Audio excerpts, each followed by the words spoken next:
मालेगावमधील चिमुकलीच्या अत्याचार घटनेच्या निषेधार्थ जळगावमध्ये आंतरराष्ट्रीय मानवाधिकार आणि सामाजिक न्याय संघटनेच्या वतीने जिल्हाधिकारी कार्यालयावर निषेध मोर्चा काढण्यात आलाय। या मोर्चात संघटनेचे पदाधिकारी, कार्यकर्ते तसेच सुवर्णकार समाज बांधव मोठ्या संख्येने उपस्थित होते। या बालिकेवर अत्याचार करून हत्या करणाऱ्या नराधमाला फाशीची शिक्षा देऊन बालिकेच्या कुटुंबियांना न्याय द्यावा अशी मागणी आंतरराष्ट्रीय मानवाधिकार आणि सामाजिक न्याय संघटनेच्या वतीने जिल्हाधिकाऱ्यांना निवेदनाद्वारे करण्यात आली आहे।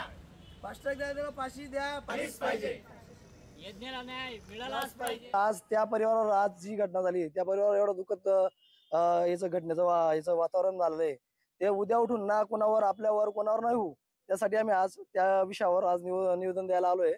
आणि प्रशासनाला एकच मागणी आहे माझी की अशा गुन्हेगाराला समाजात जीवन जगण्याचा अधिकार नाहीये, त्याला फाशीची शिक्षा, कठोर शिक्षा, फाशीपेक्षा कठोर शिक्षा व्हावी।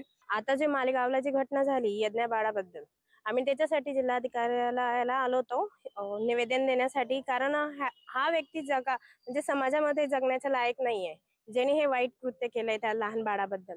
तर आम्ही त्याच्यासाठी आलेलो आहे की त्यांना सांगू इच्छितो की याला लवकरात लवकर फाशीची शिक्षा द्यावी। लोकशाही मराठी ऐका, पहा, जागरूक रहा।